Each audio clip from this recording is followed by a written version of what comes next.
No niin, paina ohi! Ei vittu! No siinäkö se nyt oli? Tämä. No niinpä tietenkin, voi hyvää luoja sentään.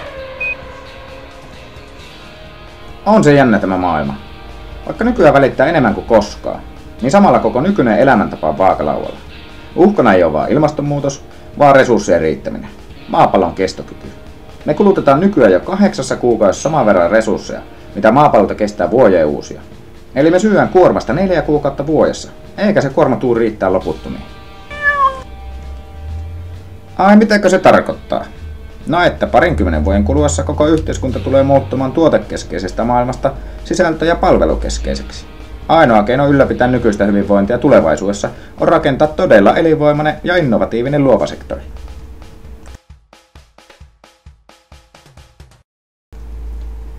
Luova sektori tarkoittaa suurelta osin myös kulttuuria. Kulttuuri itsessään lisää ihmisten hyvinvointia, ja mitä osallistuvammaksi me kulttuurituotannot saadaan, sitä laajemmin me saadaan piettyä ihmisten yhteiskunnan osana. Tervehdys! Minä olen Autio Jussi ja olen vihreä eduskuntavaaliehdokas Oulusta. Suomelle tulevaisuuden haasteista merkittävin on laadukkaan ja ilmaisen koulutuksen tarjoaminen kaikille. Erityisen tärkeää olisi vähentää opiskelijoiden määrää suhteessa yliopiston tutkijoihin, jotta Suomessa oikeasti ehdittäisi tehdä myös laadukasta tutkimusta. Samoin opinnot pitäisi rakentaa sellaisiksi, että pakostakin eri alojen opiskelijat kohtais ja hengais yhdessä, sillä tulevaisuuden innovaatiot syntyy moniasaamisella. No entä sittenkö aina sanotaan, että opiskelu kannattaa ja niin miten nyt sittenkö luovilla aloilla koulutetaan tilastojen mukaan liikaa väkiä? Niinpä niin. Koko yhteiskunnan etu olisi, että valmistuneille olisi oma alan töitä saman tien tiedossa, mutta oikeastaan vastaisin mieluummin kysymykseen 3. teesilläni.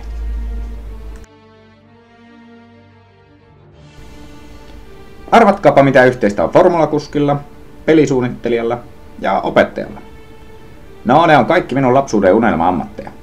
Yrittäjyys on aika pitkälti sitä samaa mitä nuokin.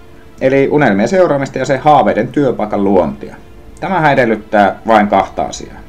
Ensiksikin sitä, että on liikeidea, millä voisi elää, ja toisekseen uskallusta yrittää. Huomioikaa myös, että ei pelkästään kansalaisjärjestöllä, vaan myös yrityksillä on ja voi olla arvoja. Ja yhteiskunnalla on paljon erilaisia tukielementtejä yrittäjille. Pahin puute on kuitenkin se, että niin kauan kuin yrittäjä jaksaa yrittää, niin hän on minimitoimeentuloturvan ulkopuolella. Ja meidän kaikki etu olisi, että mahdollisimman moni teistä ryhtyisi rakentamaan omia unelmiaan todeksi, ja teille tarjottaisiin siihen parhaat edellytykset koulutuksen kautta. Silloin taattaisi myös parhaat ainekset opiskelijoille vastata tulevaisuuden haasteisiin ja olla mukana rakentamassa niitä ratkaisuja, joilla yhteiskunnan rattaat pidetään pyörimässä vielä vuosikymmenien päästäkin.